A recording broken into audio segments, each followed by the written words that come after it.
So we're going to start our side event on the reduction of GHG emissions through sustainable public procurement. And I'm going to ask, I'm sorry, we were supposed to have our director, Ms. Norona, speak today, but unfortunately she has to leave because she has been called by, and she's going to be busy. She's busy in the blue zone on an urgent matter. But fortunately, we have with us Mr. Stefanos Fotiou, who is the head of the Cities and Lifestyles Unit, who will represent her and will represent her. We have also the pleasure and the honor to welcome Mr. Yong Jin Kim, who is the Executive Director from Korea Environmental Industry and Technology Institute, KEITI. And last but not least, Mr. Mark. Thank you. Thank you very much, Farid. Let me say first that we are very pleased to host this event in partnership with the colleagues of the 10-year framework of programs on sustainable public procurement, the Korea Environmental Industry and Technology Institute, represented by its Executive Director, Mr. Yong Jin Kim, and ICLEI-Local Governments for Sustainability, represented by Mr. Mark Hidson, the Global Director of ICLEI's Sustainable Procurement Center. UNEP and its partners wanted to seize this opportunity of the COP21 to highlight the significant role that public procurement can play in mitigating climate change.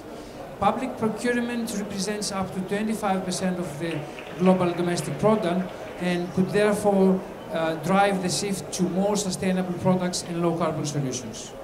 Mitigating climate change through sustainable public procurement is important. However, we need to be able to quantify the reduction of greenhouse gases emissions that can be attributed to sustainable procurement policies and activities. This challenge is tackled by one of the working groups of the 10-year framework of programs on sustainable public procurement that has recently finalized the report on measuring and communicating the impacts of SPP that we are happy to release today.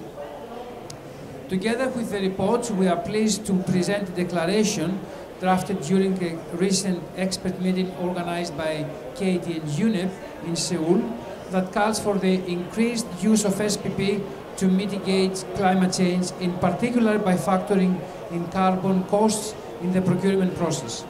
The declaration has been finalized on 3rd of December and has already endorsed by 18 partners of the 10YFP SPP program.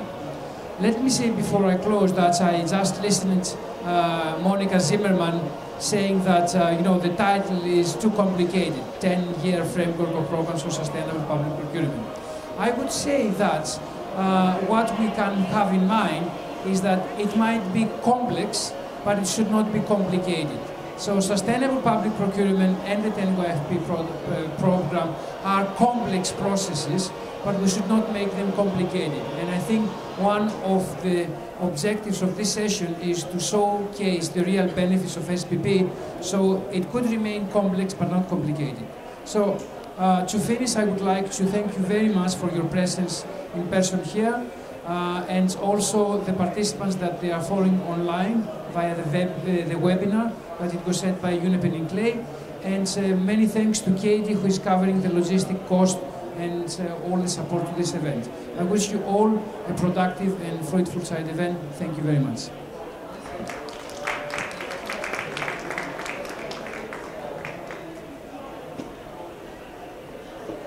Now I'm asking Mr. Kim, Executive Director of KEITI, to come forward. Thank you. Good afternoon, ladies and gentlemen. I'm very grateful to participating in this invaluable event for reducing greenhouse gas through the public procurement. So I am Yong Jin Kim, Year Director of the Korea Environmental Industry and Technology Institute. First, I would like to thank Stefanos Fotiou, Head of Cities and Lifestyle Unit, of UNEP, and Mark Hiddis, Director of Sustainable Procurement Center of ICLEI, for their invaluable support provided to co-host this event. In addition, I would like to welcome all the distinguished guests for attending this event today, especially the presenters of this event. KEITI, Korea Environment Industry and Technology Institute, is a subsidiary organization of the Korean Ministry of Environment, founded in 2009. It has been taking the leading role in developing and researching green technologies and also nurturing green industry and promoting a sustainable consumption and production. We are supervising mandatory green purchasing policy in accordance with the Act on Promotion of Purchase of Green Product. That Act enacted in 2005. Now about 30,000 public institutions have been implementing green public procurement, and GPP record run to around 10% of total procurement market. About 48 million tons of greenhouse gas were estimated to be reduced over the last 10 years in Korea.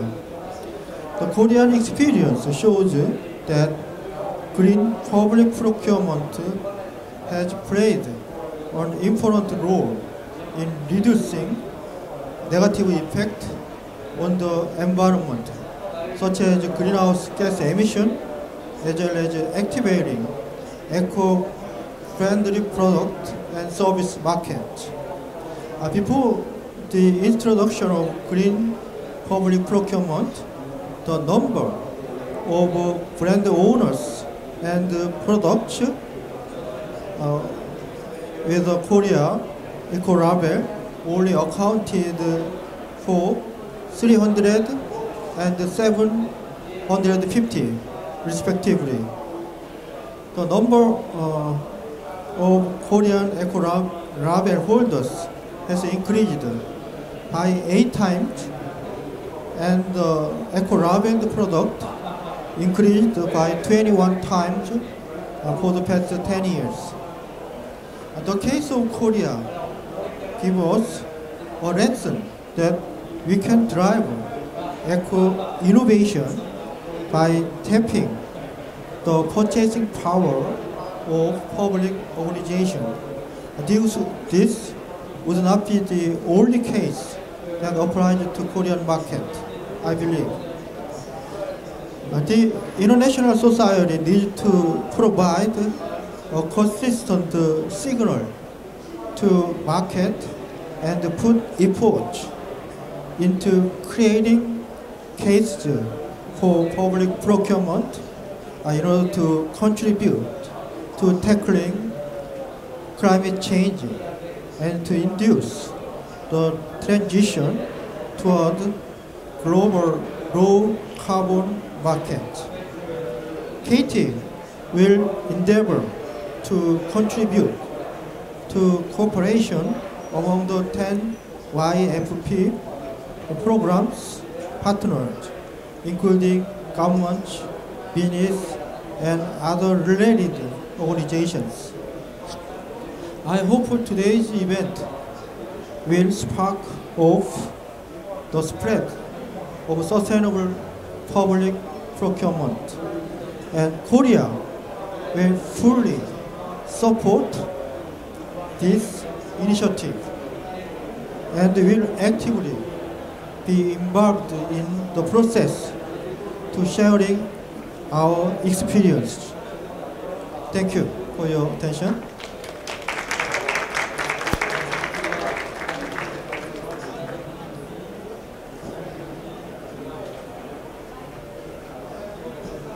Thank you very much, Mr. Kim. I'm now asking Mr. Mark Hitson to come forward. Thank you very much. I'll try and hold the microphone like I'm singing in a karaoke bar, so I understand that's much better. So thank you very much for the invitation. ICLEI is a co-lead of the 10 YFP on SPP, the 10-year framework of programs on sustainable public procurement. I'd like to congratulate you for staying this late and for the final session. I hope there's a genuine interest in the topic of sustainable public procurement, because I think we can achieve a lot through that mechanism. If the music starts up again, we can clear the chairs and have a disco. ICLEI has been working on this topic since 1996, and our members, ICLEI is a membership organisation of local governments, have at an early stage identified sustainable public procurement as an important mechanism. I think if climate change is a problem, then sustainable public procurement is a solution. We've been working with UNEP and KEITI to develop this programme now for over a year, and I'm beginning to realise the importance of this topic and what it can achieve at an international level. We're hoping to act as an umbrella network, in essence, where we can bring different activities together, different projects, different people, exchange, and then drive, and most importantly, implement sustainable public procurement. And I believe at a global level this can only be done in partnership. And that's essentially what the 10 YFP on SPP is about. Our role, I hope, from ICLEI as a co-lead is really to support the different organisations interested in this topic. I also believe that we can still play an important role in raising awareness in the different countries from around the world. But most importantly, what I'd like to see our role within the 10 YFP is implementation, and take it to the next stage. I think we've had quite a lot of policy, and I think we now need to be working on the ground and doing implementation. You heard those people here for this session before about the Global Lead Cities Network. We want to make sure that that is linked to the 10-year framework of programs in sustainable public procurement. We want to ensure that those cities that are undertaking action do this through also the 10 YFP, and that we can promote what these cities are doing through the 10 YFP. So I'd like again to thank our colleagues, UNEP. I'd like to thank KEITI for also being co-leads in this programme, and I hope we can together take this programme forward. Thank you very much.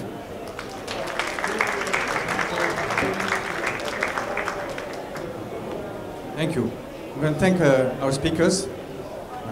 Now we're going to ask you to stay with us, and we have a specific seat, I think, reserved for you.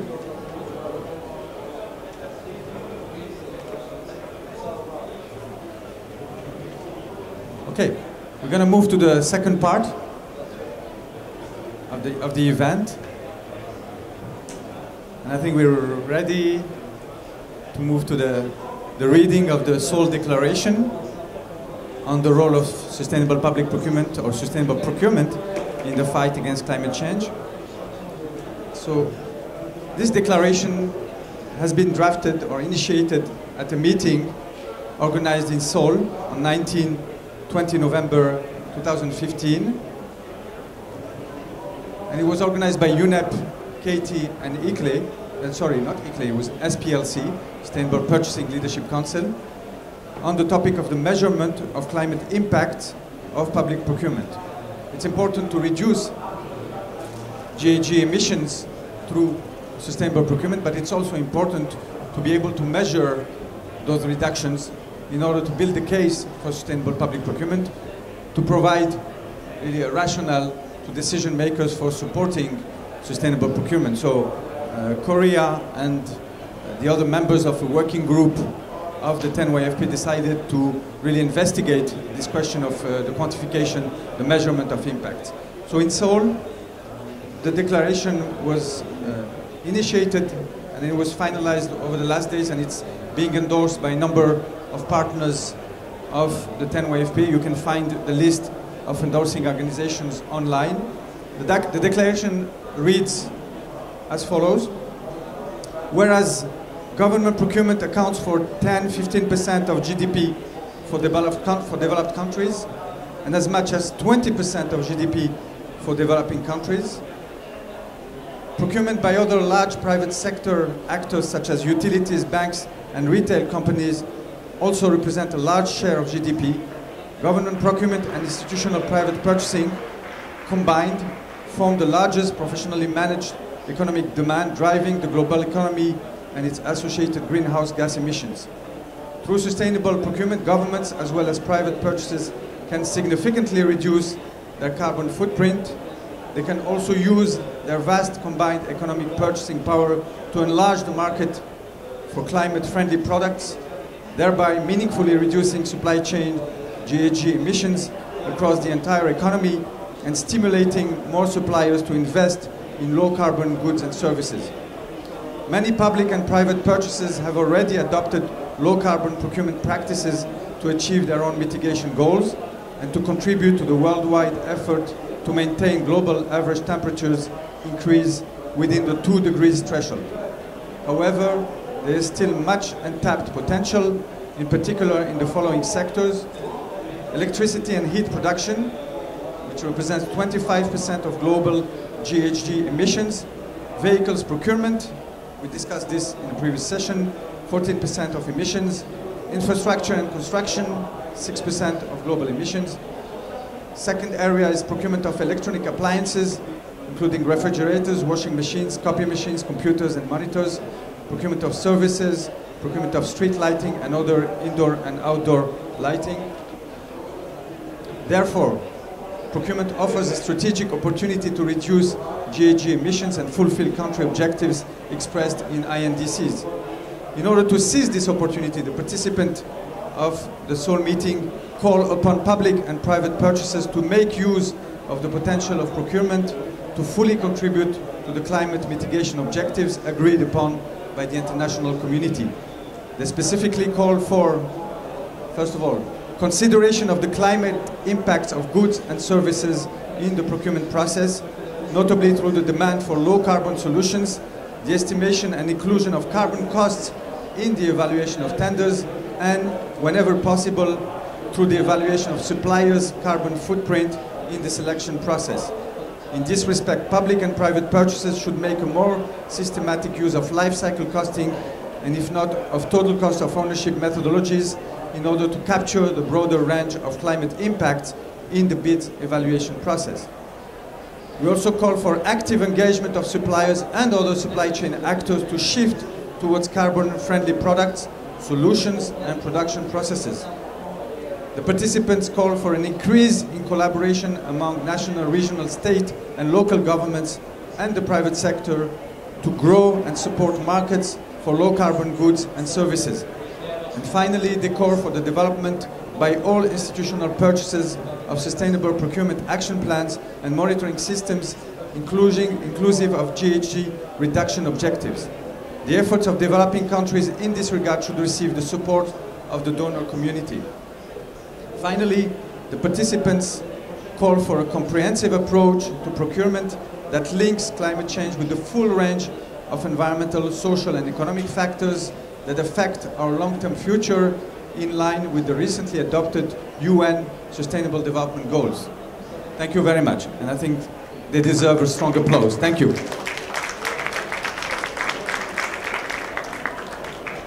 So you're welcome to endorse this declaration that will be online on the UNEP and the 10YFP SPP program website. I'm now happy to ask Mr. Jason Pearson to come forward and present the conclusions of the Working Group 2B of the 10YFP on monitoring and measuring the impact of SPP on GHG emissions. Fareed, thank you very much. And I'll reiterate, how am I doing? Good? I'll reiterate Mark's gratitude to all of you for staying as late as you have. It's a real pleasure to be speaking with you today. Thank you for the opportunity. I'm going to try to put in context the recently released results of the work of this working group over the past year You can download the results from the SCP Clearinghouse website, which was referenced earlier. My purpose in the 10 minutes that I have today is to try to put in context the value of that work in relation to the work of our organization and the relation to the work of your organizations. So, next slide. And I will go through a lot of slides very quickly. So, quickly, my organization is the Sustainable Purchasing Leadership Council. We are an international organization with an emphasis in North America. We are a community of leadership organizations that are committed to advancing sustainable purchasing in an aligned way in the public and private sectors. Next slide. We see the opportunity that many of you see, that collectively institutional purchasing in the public and private sector is the fundamental driver of the economy. Next slide. And what is exciting about that opportunity is this is professionally managed demand. In the US alone, we estimate that $10 trillion, that is 2/3 of the GDP, is professionally managed as institutional procurement. So if we can shape that demand in a way that forwards climate objectives and other sustainability objectives, we have a real chance of truly transforming markets. Next slide. But we face challenges. Many of the organizations that are trying to exercise leadership are sending similar but different signals into the marketplace, and the professionals who are managing that demand don't have access to shared resources to send aligned signals. Next slide. Which means that the supplier community, all those companies that are responding to that demand, are receiving a barrage of different but similar signals from their different customers, which is just creating inefficiency in the marketplace. And what we want is our markets working efficiently for the future. Next slide. So the root challenge, as we see it, is a lack of standardization in how sustainable purchasing is defined, measured, and rewarded. Next slide. And our purpose in the council is to ask a blue sky question. Could we collaborate together with all of you, with our partners, with our members, to create a shared program for guiding, measuring, and recognizing leadership in sustainable purchasing? That measuring piece is a crucial piece of that formula, and that's what we're talking about today. Next slide. Our goal is ultimately to bring us to a future where we are sending an aligned signal into the marketplace collectively, and that's not an easy thing to do. It's not an easy thing for the public sector and the private sector to agree. It's not easy for different companies and different organizations and different national governments to agree, but ideally, as we move into the future, we want to increasingly find ways to send aligned signals into the marketplace in order to achieve the kind of market efficiencies that we think are possible. Next slide.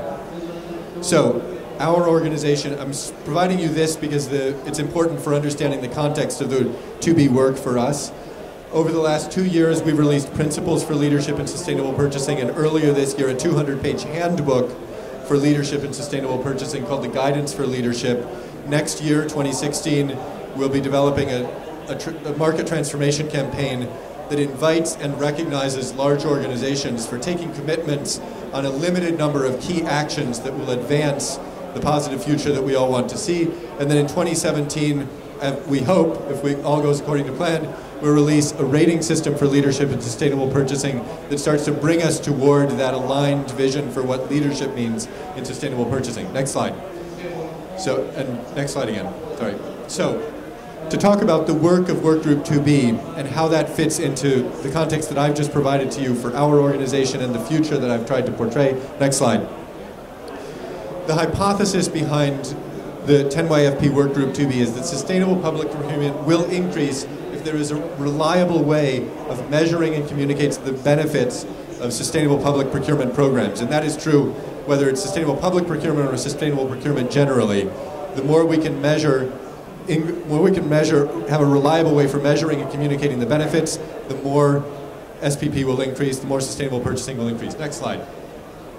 So, over the last year, SPLC has acted as a host for this project, but I should really say we were not the primary drivers of the work behind this project.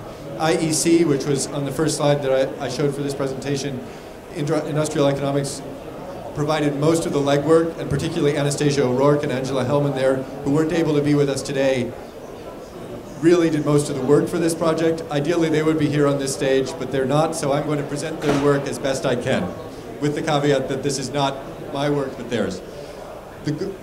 What this work did was take a number of inputs, a baseline review that was conducted by the working group on the state of sustainable public procurement, and particularly measuring and benchmarking sustainable public procurement by public entities, a concept map, which I talk about in a few minutes, our SPLC guidance that was released in early 2015, and the Workgroup 2A guidance, and finding ways to bring those together into a framework or guidance for measuring and communicating sustainable purchasing, the benefits of sustainable public procurement.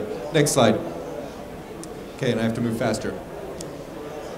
So one of the inputs was this guidance document that I referenced that we released earlier this year. Next slide. What's important to understand about this guidance document is it is a document that helps an organization be strategic about how they implement sustainable purchasing, focusing on priority areas, focusing on which are the areas that will deliver the most benefits. Next slide. And to do that in a structured way. I'll come back to that map in a moment. Next slide. The team and the working group developed over the last year a set of concepts that we used in developing the framework that I'll be sharing with you in a moment. And our work, that is the 2B work, is the work on focusing on outcomes, recognizing that outcomes are a piece of a larger puzzle. Next slide. Key concepts that are important to the work that I want to share with you. Again, I'm moving quickly because all of this is provided in much greater detail in the report itself. If SPP activities include spend analysis, policy development, specifications development, and RFP language, then ideally the outputs and embedment indicators for that could include sustainability policy, guidance or specifications in use, RFPs that have sustainability criteria built in, and integration of SPP programs into e-procurement systems. In theory, you could stop there, but that all you're really measuring there is whether you're doing something that you call SPP. Next slide. What that doesn't necessarily tell you is intermediate incomes, the number of contracts that actually meet sustainability policy, or ideally the longer term outcomes that we really care about, that are the reason that many of us are here at this conference, whether those are internal benefits, that is benefits enjoyed by the organization themselves, or external benefits like climate change, carbon reductions, or other benefits that would be of interest to a public entity. External benefits that would be of interest. Next slide. These are some of the common benefits that we identified. I'm not going to go through these since I'm down to 2 minutes, but these are detailed in greater length in the report. Next slide. And potential longer-term benefits that we've identified from sustainable public procurement. These are potential benefits that might or may not be realized. Our challenge is to measure how effectively we can achieve these. Next slide. So we developed this framework. Framework has been published on the SCP Clearinghouse website. Next slide. And the framework roughly follows the logic of the SPLC's guidance for leadership in sustainable purchasing. And there's a theme there, and this theme pertains to what Mark referenced earlier, partnership and trying to work together and trying to get alignment. We have tried to work as a council to integrate sustainability into existing procurement processes in a way that they make sense within those processes. And this project then within that tries to embed measurement and communication within those processes as well, so that measurement and communication isn't something separate and stands up by the side, but is actually integrated within those processes. So next slide. What I'm just running you through is, this is the overall framework for how we think a strategic organization would implement a strategic plan for sustainable public procurement in their organization. Next slide.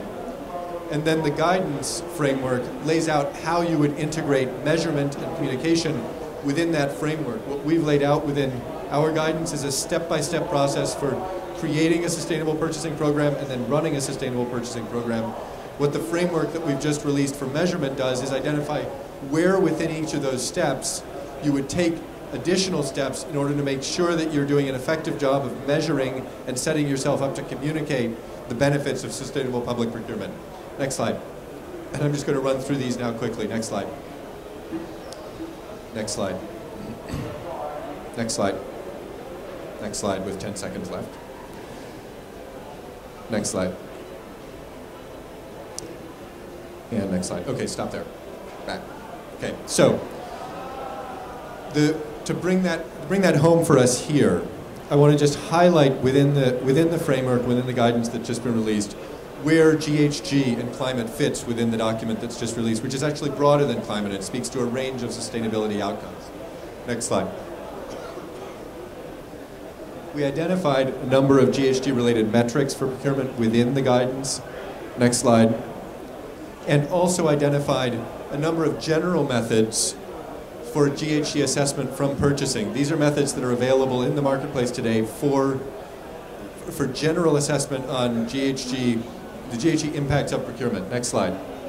We also identified GHG-specific comprehensive tools. These are some of the examples of the tools that are identified in the guidance. And next slide, product or issue-specific GHG calculators that are available to procurement officers, to procuring organizations for assessing the GHG impacts, for measuring the GHG impacts, and measuring the GHG benefits of improved sustainable public procurement. Next slide. And then we identified also analytical challenges, and there are significant analytical challenges to the task of measuring and communicating the GHG related benefits of sustainable public procurement. The guidance that we've released, the framework that released, takes us one step toward that, but we have many more steps to take in partnership with all of you. I hope you will join with us, next slide, in taking some of those steps with us and with the other organizations represented here, as Mark said, in partnership. Next slide. Thank you very much.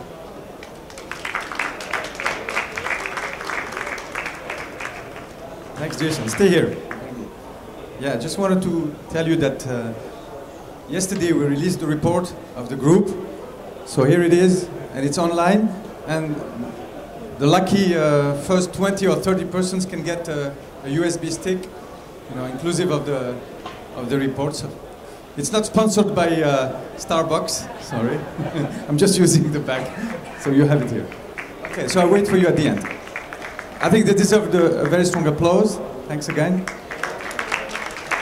And I will tell Anastasia and Angela that you did a great job reporting back on the work of the group. Please stay with us, because we have you will present the North American cases. And I'm now asking also Simon Clement from ICLEI to come forward, as well as Yunju from KEITI. And we're moving to the session on case studies and how SPP can contribute to reduce GHG emissions in Europe, Asia, and North America.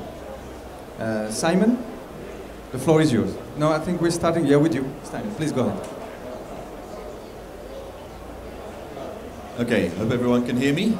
Good evening, everybody. My name is Simon Clement. I work for ICLEI's Sustainable Economy and Procurement team. And the issue at the heart of this session, how we're measuring the impact of sustainable procurement on greenhouse gas emissions, is really central to what ICLEI is currently trying to do. We've been wrestling with this topic for many years in many different forms, and I would like to talk to you today about one of the projects that we have ongoing, which is really trying to nail this down and quantify some of those impacts. And this is GPP 2020. It's a European project which involves partners from across the EU who are committed to both tendering and then measuring the CO2 impacts of those tenders. So we're getting some juicy figures to come out of the end of this. Next slide, please. Okay, so the starting point for GPP 2020, which I think probably many of you are familiar with. Many successful SPP examples, projects, policies exist. I think we are all intuitively aware somehow of the impact which sustainable procurement can have in terms of reducing CO2. But there's very little quantified information. It's very difficult for us to explain and communicate what that impact exactly is. But of course those figures are vital. Policymakers need that data. We need figures in order to be able to make that case, to communicate it clearly. So what we're trying to do within the GPP 2020 project is essentially two things. We want to achieve big impact. So we're working together with big buyers in 8 different EU countries. And each of those big buyers, big public buyers I should stress, are each publishing 6 sustainable procurement tenders over the course of the project, which is 3 years long. Second to that, we are quantifying that impact. So for each of those tenders, for each of those buyers, we are calculating what the CO2 savings are connected to the tender. Next slide, please. Okay, big question is how. This is not straightforward, and I'm not going to pretend that we have the full answer to this question either. But we have developed a methodology for calculating those CO2 savings. And what we are looking at doing is calculating what the emissions are relating to the product or service that we are purchasing within GPP 2020, and then finding a comparative product or service. In some cases, that is the product service that was purchased previously, In other cases, this is what is the average on the market at the moment. And we're using that to compare what we are buying with what we could have bought. What we've needed to do for that is produce 4 CO2 calculators that enable us to get those figures. Those calculators are for the topics of vehicles, for ICT, for street lighting, and for energy performance contracting. 4 sectors that I think we've heard plenty about over the course of the last 2 sessions as well. Now, one of the challenges that we are facing is that figures related to embedded emissions are extremely difficult to come by in the procurement field. So primarily, these calculators are looking at the emissions related to energy use for those tenders. It's not always the case, but that's the main body of the savings that we are calculating. So likely the savings that we're really achieving could be well beyond what we're actually calculating. It doesn't provide us with absolutely accurate figures, but what it does do is provide us with a very, very important and useful approximation of the savings which are being achieved by those tenders. Next slide, please.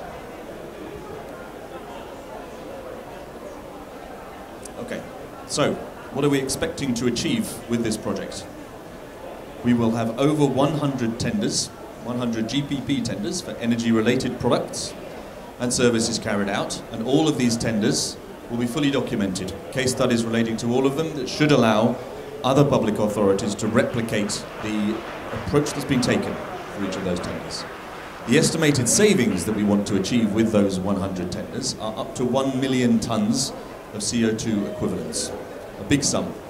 The figure that we've currently reached is 250,000 tonnes, so we're hoping by the end of the project next year we will have reached the full 1 million. But in either case, we will have got a quantified number that we can then use to communicate. The project also has a number of other support activities in each of those countries, including a help desk, training activities, networking events, etc., and some guidance. Next slide, please. These are a few examples of the case studies which we are producing. Those are all available on the website to download, and as I say, they are designed with replication of the case studies in mind.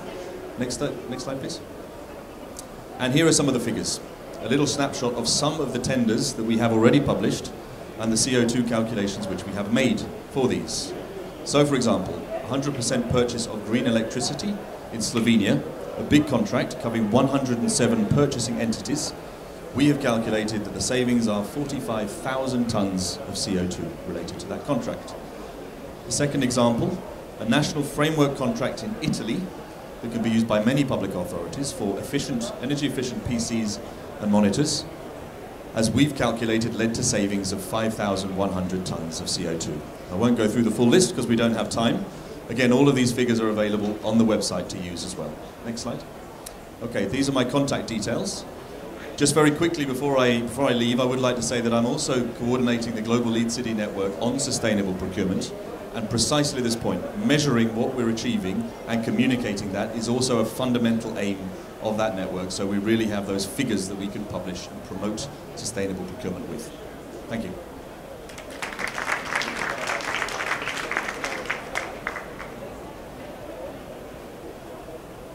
Thank you, Simon.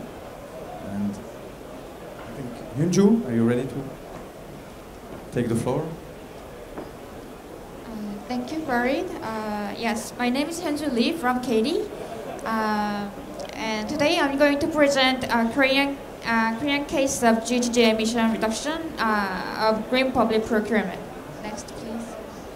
So in Korea, green public procurement is backed by Framework Act on Low Carbon Green Growth, which was enacted back in 2010.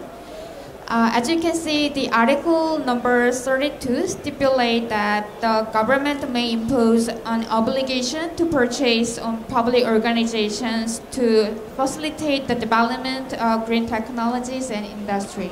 Next. In addition, we have an act dedicated to promotion of green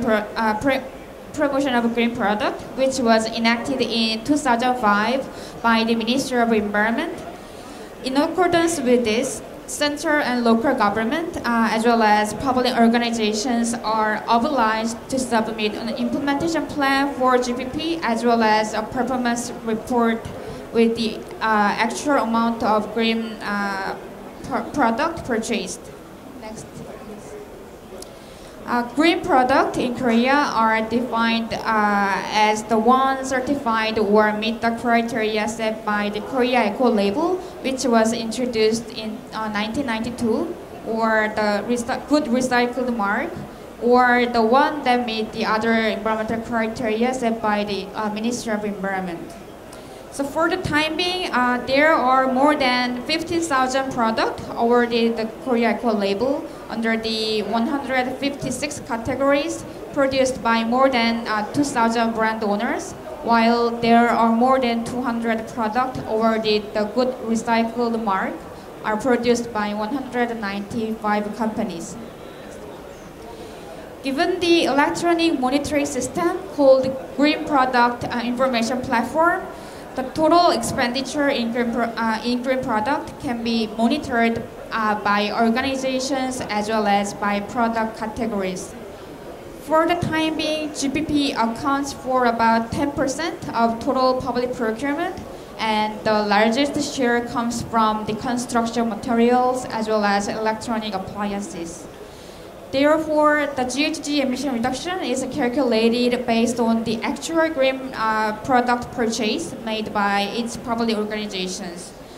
The GHG emission reduction resulted from GPP is calculated by comparing the GHG emission from the purchase of an eco-labeled product and the one of conventional product. The baseline is set in rather conservative manner as the minimum environmental performance requirement set by the Korea Eco Label, whereas the GHG emission of an eco-labeled product is calculated by averaging the test result of frequently used product of the product categories. As mentioned before, there are 156 product categories under the Korea Eco Label, but GHG emission reduction calculation was made only for 19 product categories, which account for relatively large share of GPP and or has a high potential of energy saving. So these includes electric and electronic appliances, construction material, furnitures, and consumables. In order to calculate GHG emission, environmental performance criteria of aforementioned product categories that has an impact on global warming potential was first identified, and the GHG emission of products were calculated based on the data from national LCI. In short, green public procurement in 19 items resulted in 4.8 million tons of CO2 equivalent GHG emission reduction for the past 10 years. According to this study, more than 90% of savings are made from the purchase of desktop computers and computer monitors. So this is the last slide. The calculation of GHG emission reduction of GPP in Korea was made possible as we have an online monitoring system for GPP, which was established in partnership with Korean Ministry of Environment and Public Procurement Service, so that we could calculate GHG emission reduction based on the actual data on GPP. That is the success factor for our study, but however, there are some limitations on these studies. In Korea, there are other eco-friendly procurement schemes. For instance, the purchase of eco-friendly and electric vehicle, renewable energy, food, and energy efficiency labeled product led by different ministry. However, the monitoring system is not in place for the time being, so that the purchase of those products and services are not taken into account in current studies. So this is the way forward. First, this study was conducted in 2007, so the baseline as well as GHG emission data of eco-labeled product are quite outdated. So we are planning to update this up to the current market trends next year. And second, as mentioned before, currently there is no coordination system in place among various eco-friendly procurement schemes, so that it is required to set up such a scheme. For instance, in Korea, there is carbon footprint labeling, and under that we have 3 types of carbon footprint label. So there is one that discloses the amount of GHG emission reduction of a product compared to others under the same category. And public purchase of carbon reduction labeled product can be included in the calculation of GHG emission reduction of public purchase. Lastly, it is important to come up with an effective communication strategies to publicize GHG emission reduction from green public procurement with targeted messages for different stakeholders. For instance, it can be communicated like the total amount of GHG emission reduction from GDP is equivalent to planting this many trees in Korea, or equivalent to the impact of not driving cars for a year and so on. So thank you very much for your attention. Thank you very much, Hyunju. And now back to North America with Jason. Thank you, Fareed.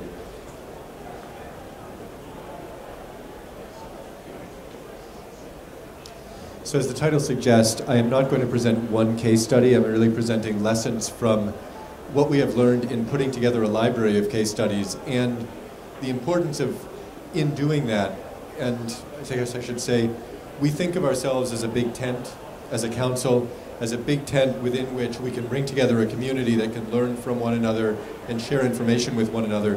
One of the challenges, which Simon referenced as well, is that a lot of good work has happened in the area of measuring and communicating benefits, but it's not clear where to find that work. And it's also not clear how to create the incentives to get the people who've done that work to share information about it in a clear and concise way so that others can get access to that information.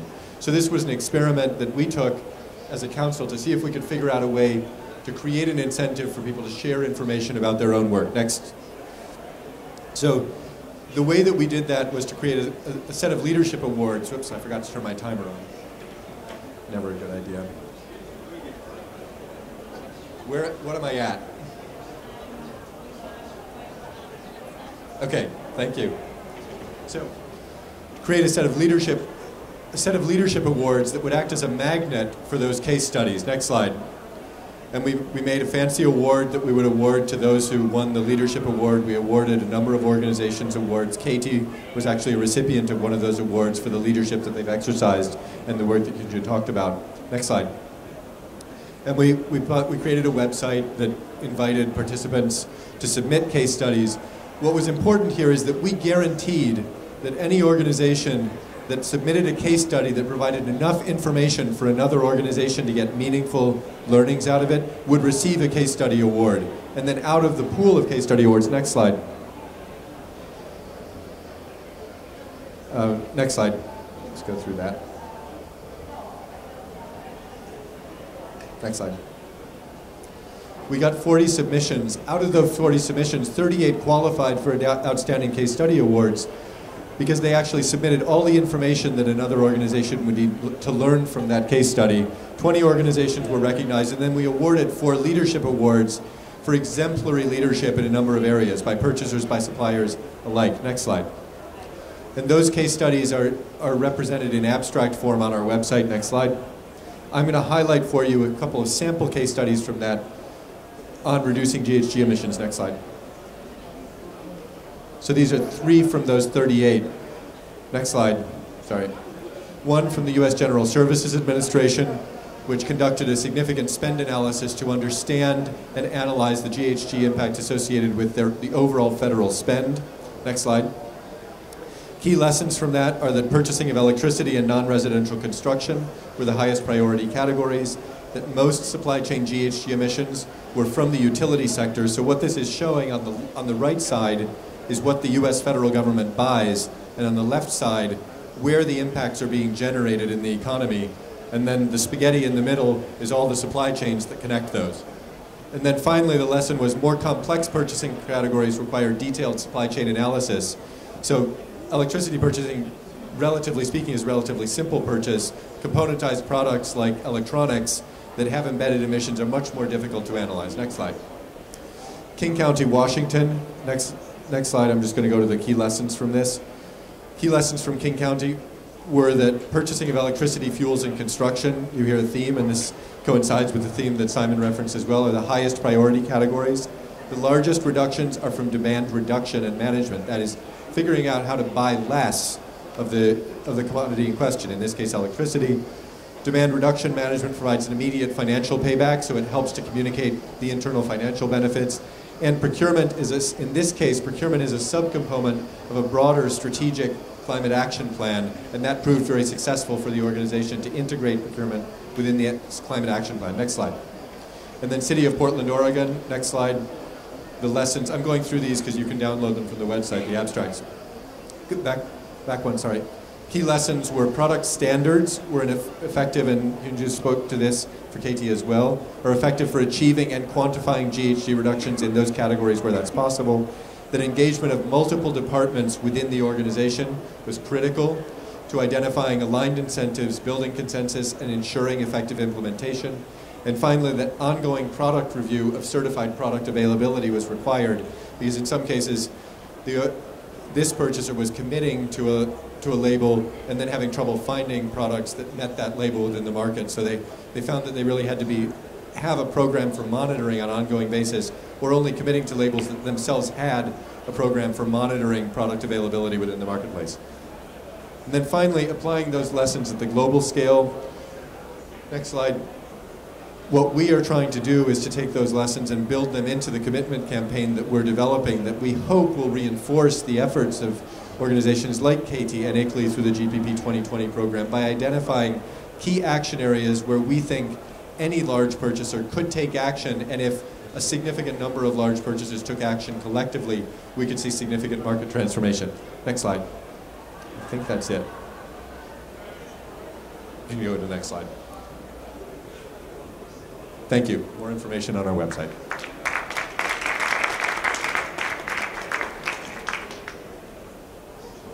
Thank you, Jason. Please stay with us. Well, now it's your time. So, yes, please. I hope we have a mic that can go around. Yes, just 1 second. Please introduce yourself. Yes, it's long enough. Great.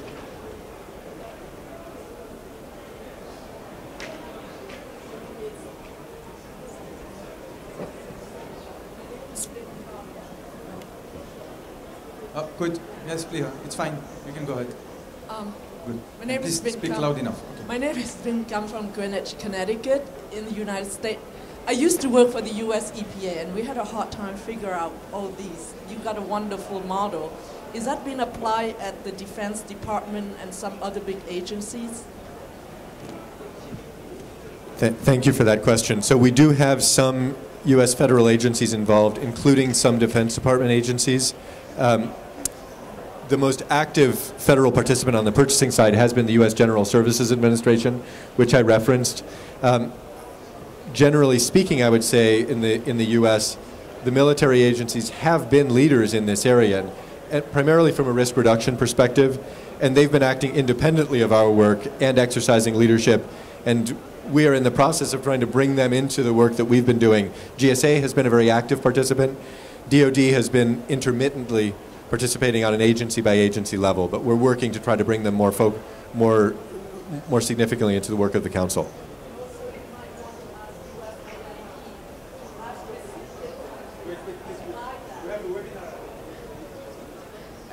This is a wonderful tool to ask USAID to ask the recipient countries like Southeast Asia to put that in place, because that's where it's sorely needed, to try to make it the targets for carbon footprints. Yes, and this is where I would underline our desire to be partnering with organizations like ICLEI. In fact, many of our conversations, and with UNEP and with Farid, our presence here is a result in part of Farid's advocacy that we get engaged with UNEP, and we are very interested in we see an organization like ICLEI, which already has started to engage internationally, as a partner where we've done a certain amount in North America, and I would want to pass to Simon to speak to that question. I completely agree. I couldn't agree more with that last statement. In fact, within the Global Lead Cities Network, which was introduced in the previous session, this is something that we want to look at that city level, that embedded procedures like this are put in place, that there is some implementation model with targets, with a strategy, with monitoring and reporting that can really make that process concrete and continue, and then use that model and explain it to others. And this is why we talk about a lead city network, so those cities can act as real spearheads and show others that this is a possible approach to take. And working in combination with the organizations we have here is the perfect way to do this, I would agree. Okay. Please. Yes. Thank you. My name is Jorge Soto. I work for Braskem as a chemical industry in Brazil, but I am also co-leading the standard, ISO standard for sustainable purchasing or sustainable procurement. I would like to ask you how this standard could help you to achieve your goals on reduction of CO2 emissions.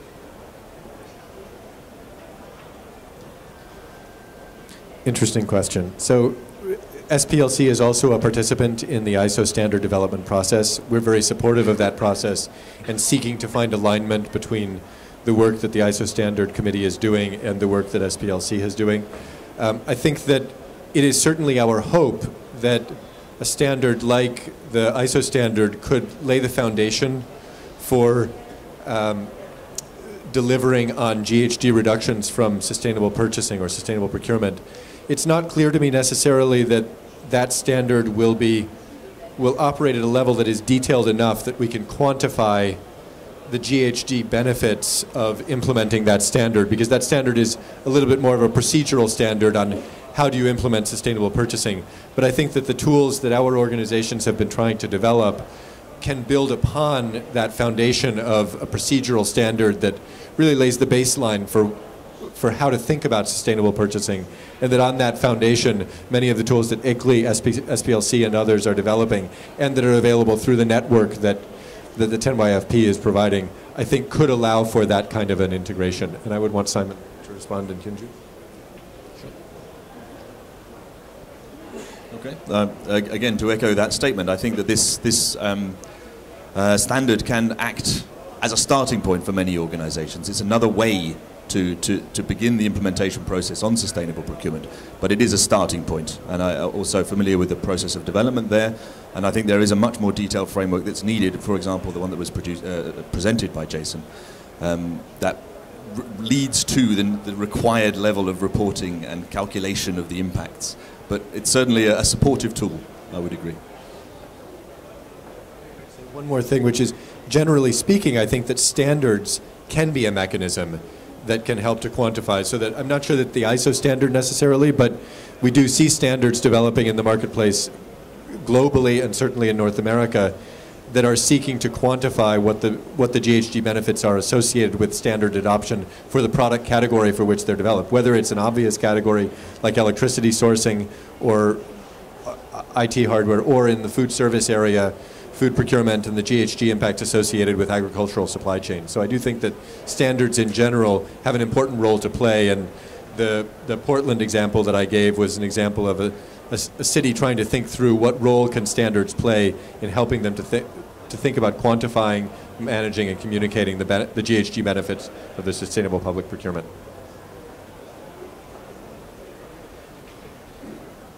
Thank you. My name is Olivier Menuet. I work for SNCF, which is the French Railways. I'm the Vice President for Energy. I used to be the former Vice President for Sustainable Procurement. And I'm also a prof at HEC Paris, which is a business school. I teach sustainable procurement for 10 years.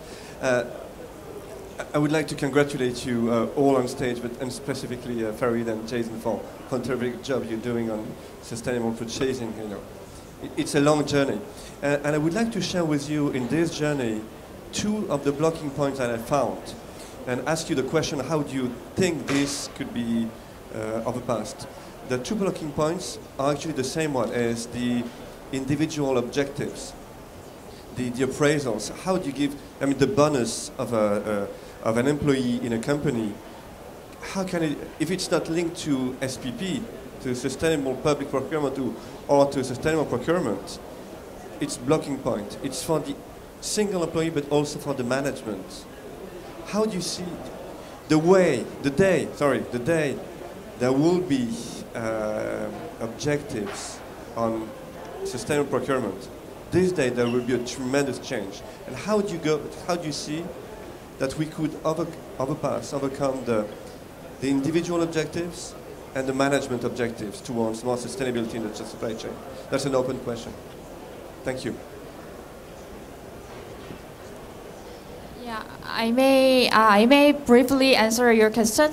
So I think what is important is that we need a commitment and political leadership coming from the top management level. So because there is not really much thing to do for individual public procurers to practice sustainable public procurement by himself. So it is very important to dedicate sufficient financial as well as human resources to practice sustainable public procurement. In order for that, I think the political leadership is very important. Yeah, undoubtedly having the political buy-in, the top-level support is a fundamental part of that. I think without this, we're not going to achieve key change in organizations. We need to give the practitioners the incentives and the reasons to change what they're doing. Particularly in the procurement area, we know this is an area that's pretty reluctant to change, fairly risk-averse, and unless there's a good reason to change what they're doing, they're likely not to do it. I think the calculation that we have within this as well offers the tool to achieve that. If we give the procurers and the politicians, the decision makers, figures about what is achievable through this tool, we can set quantified targets, we can set ways of measuring that. That provides a red line through the organization from the practitioners on the ground, doing the procurement, calculating the savings they're achieving, and passing that back up to the decision makers to be able to say that's what we've achieved, and that's why we're doing that, and that's why it's worth investing in. So, you know. And I would second both of those comments and link them in the sense that if we have those KPIs, Olivier, we were speaking earlier about the value of KPIs. If we have those KPIs which provide a language for communication within a management hierarchy, and we have the executive level leadership, then we really have a system for moving forward. The question that interests me is how we get, I think that we are on the way toward getting those KPIs and the tools for developing those KPIs. We're well on the way for that. I don't know if we are necessarily well on the way for getting the executive level leadership and commitment in large organizations, whether public or private sector. And I think it's an interesting question for all of us to ask, because we see the potential. We see the potential of this as a tool, as I think it was Mark when in his introductory remarks who said that if climate change is the problem, sustainable procurement and sustainable public procurement can be a significant part of the solution. We see that possibility. The question is, how do we get others to see that possibility? Because it's, frankly, procurement is seen as a boring, cost-oriented practice within large organizations. Procurement is not seen as a strategic activity. And I think that we need to make common cause with those within the procurement community who recognize that procurement can be a strategic function within an organization, not only for public interest reasons, but procurement can be strategic for other reasons as well, value creation reasons. And I think that the conversation that is happening within the community of procurement is increasingly about how we make procurement a strategic function, how we think in terms of strategic sourcing, in terms of category management, in terms of techniques that elevate the role of procurement as a value creation function within the organization. That, if we can make common cause with that movement within the procurement community to accentuate the strategic role that procurement plays within organizations and the strategic role that it can play in advancing the sustainability goals of an organization, then I think we have a real opportunity there. And I would give you one anecdote, which, and this is speaking to those who may be from the NGO community among us. I was fortunate enough to have an opportunity to do some research focused on North America and on the role of NGO, particularly advocacy NGO work on paper in North America, and particularly in paper purchasing. And the techniques that NGOs had used to put pressure on large companies to purchase environmentally preferable paper. And the study was looking at what techniques had actually worked. And so we interviewed, frankly, friendlies within the private sector, sustainability officers, others within the private sector. By far, the technique that worked most effectively was advocacy campaigns that were brutal and aggressive and attacked the CEO of a company personally for their personal responsibility for the environmental practices associated with their spending. And those were the techniques that actually worked. Putting pressure on the top and connecting that pressure to actions that could happen within procurement. That is the work that I think our NGO colleagues can do to help build the community in which we need to be working, the environment in which we need to be working, where leadership recognizes they can achieve their goals through procurement. Sorry for the lengthy answer, but...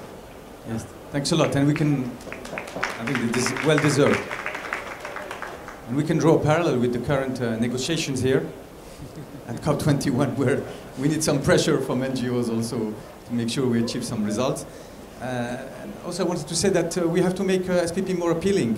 You said it's boring, but we have to make the case for SPP, and that's why it's important to measure again, because we need to put figures in front of decision makers so that they see the benefits of SPP, but in terms of emissions, but also financially, and that's possible.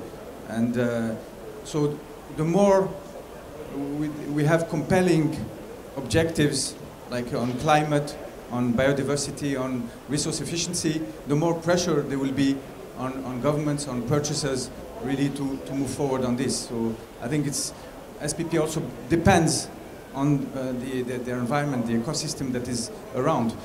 Another thing is how much we can internalize also externalities.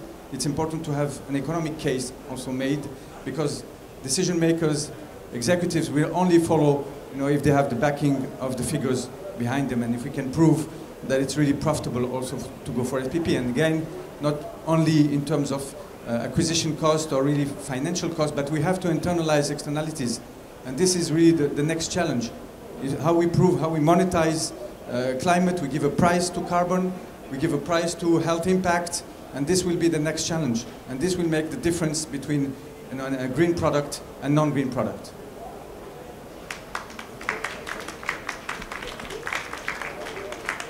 Thank you. Any more questions? If I am allowed, because I will be closing. I was looking at one of the graphs you have, Hyunsu, in your presentation, when you had the evolution of the green products from 2005, I think, to 2013, and the percentage of the procurement, that it was green procurement. And I saw that it was going up until 2007, and then in 2008 it went down, and then it started to pick up. And it might be just a coincidence, but 2008 was the year of the financial crisis. So my question will be the following to Hyunsu, but also to all of you. Do you think that in times where governments are asked to cut budgets, in times where, at least in Europe and in many other countries, it's times of austerity, do you think that there is a value that sustainable public procurement could add to the management and the planning of national budgets, and to this need to rationalize the national budgets?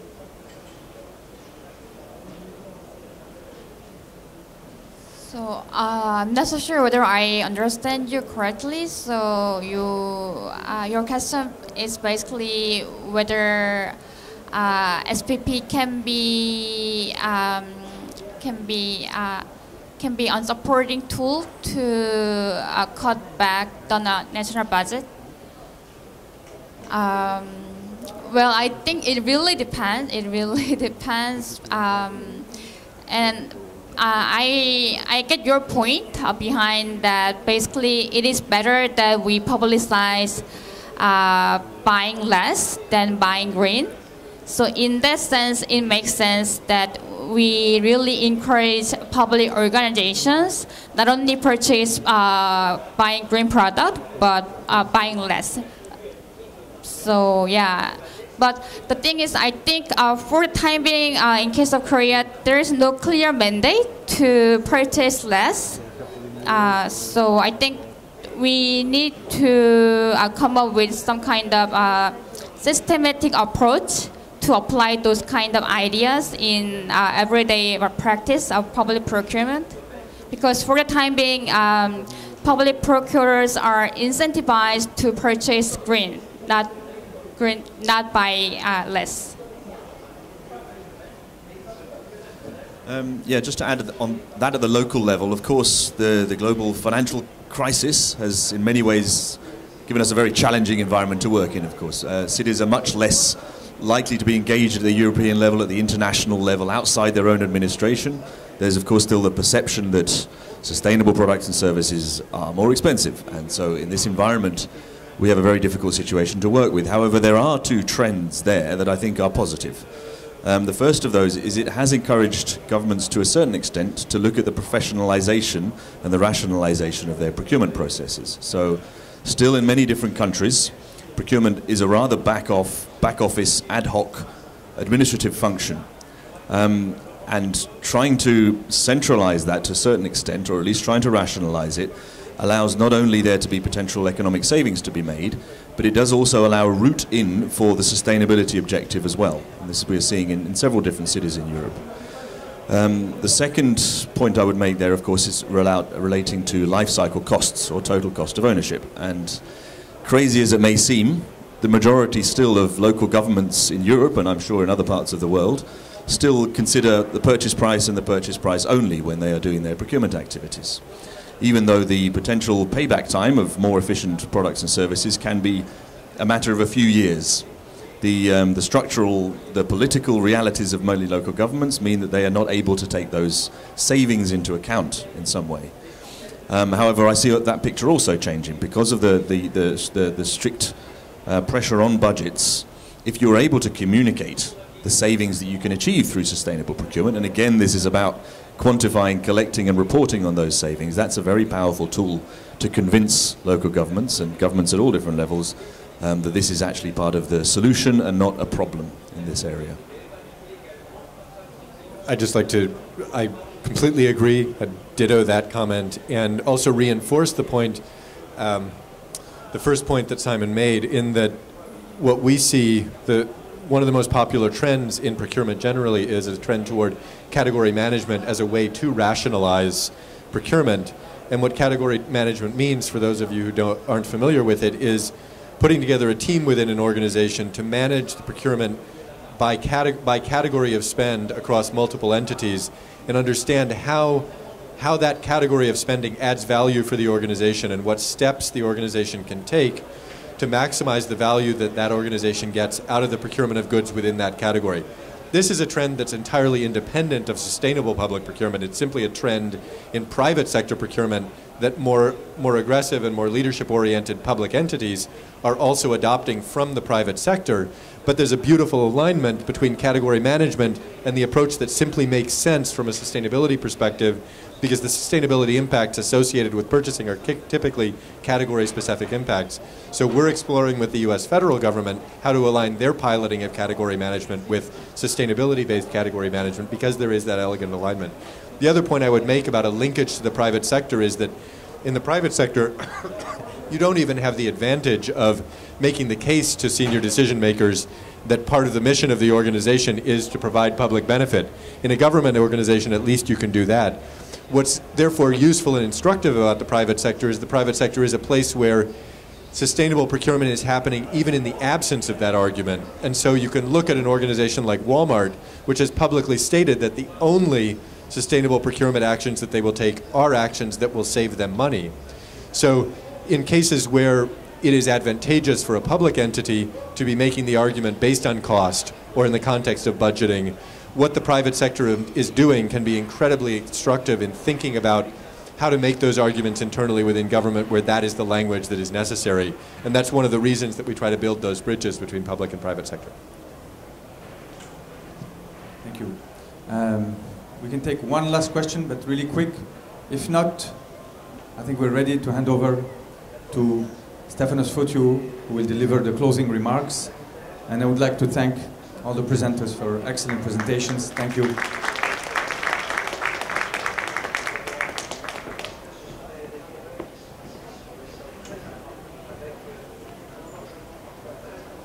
Thank you, Farid. I think I'll go a little bit off, and I'll try to stay at the center and go up and down, because this is something I like to do. So, concluding remarks, it's one thing I love to do because of the following issue. When I was doing my PhD, my professor told me that anytime you're in a meeting, you are going to listen, let us say, 100 things. If you are smart enough, next day you will remember 50 of them. If you're extremely smart, after 1 week you will remember not more than 10 of them, 10% of them.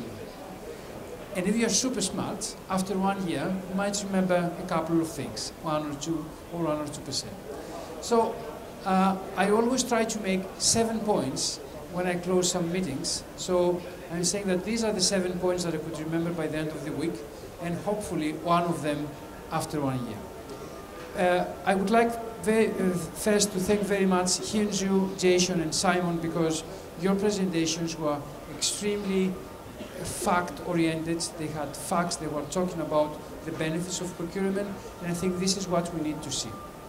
So what are the things I'm taking from your presentations? One is that we do have a chance to transform markets, and I think this is the most important thing, because independently on the forms of governance or the economic models that we have preference or not, the basis of the growth process is the function of markets.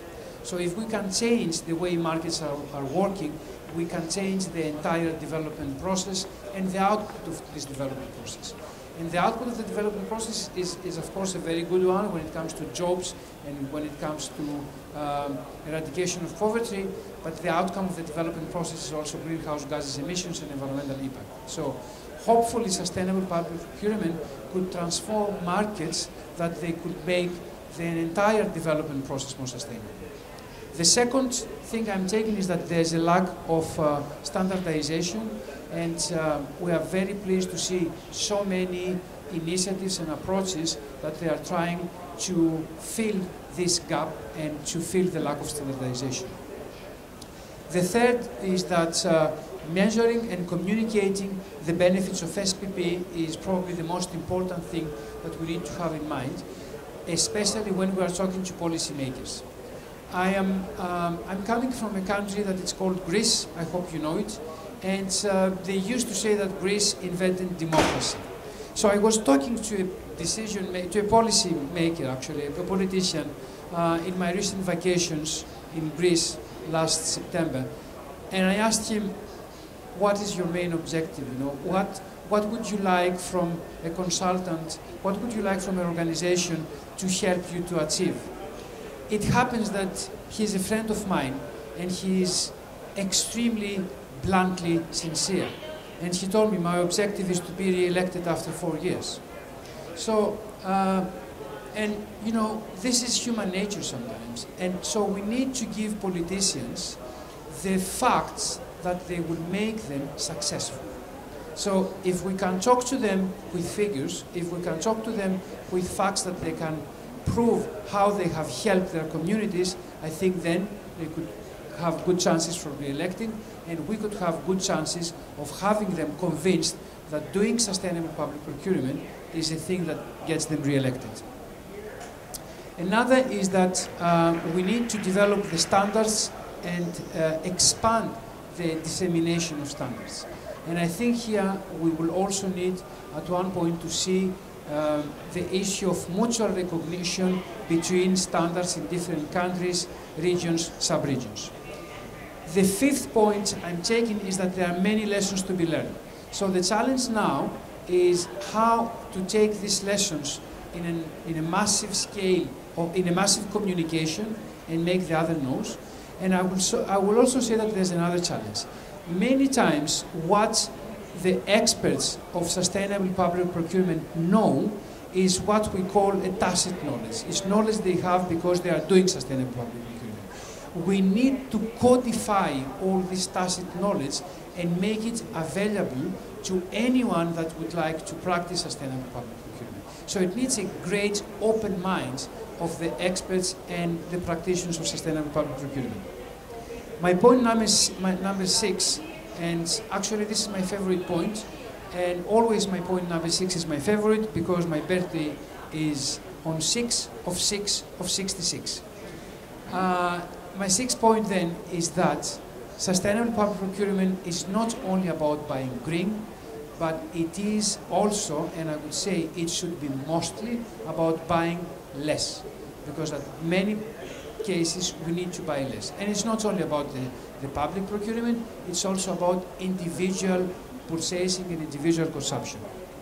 And my point number 7, and I will close with this, is that if I would like to see something more, because I'm leading this unit on citizen lifestyles, but I will not claim that I'm myself an expert on sustainable procurement or on procurement at all. What I would like to see, so I can take it to communicate it with other colleagues in other units and policymakers, is to see a case where we have a life cycle full cost that it has internalized externalities, and I can showcase how the prices of goods and services should change on the basis of this study. I have a feeling, and it's coming out of my education as a natural resource economist, that there are so many prices of products that they are extremely wrong. There are products that they are extremely expensive, and there are products that they are extremely cheap, so cheap that we overconsume them. So I think that we need to get the price right. And to get the price right, I think that sustainable public procurement, with the life cost approach, with the internationalization of externalities, as Farid said, could help us. So thank you very much for this very interesting interaction, for this experience. I'm taking many things from here, and I wish you all the best for your rest of the stay in this event in Paris in COP21. Thank you.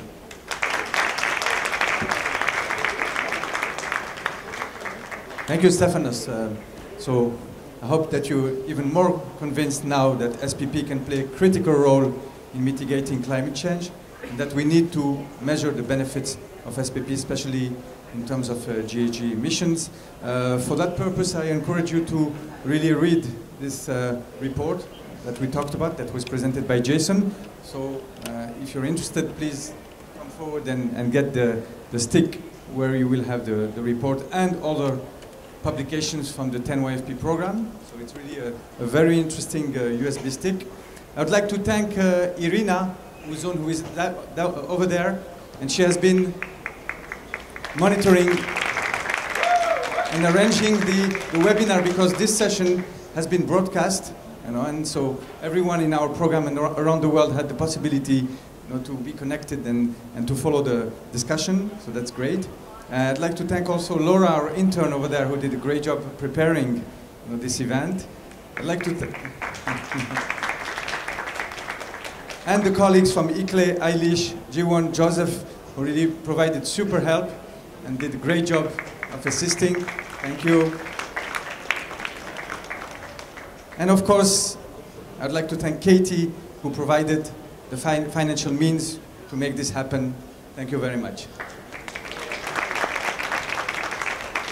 Okay, so please stay tuned to the 10YFP SPP program. Please join, and we hope to see you maybe in Morocco next year with more results on climate reduction through procurement. Thank you very much, and let's keep the good work. Bye-bye.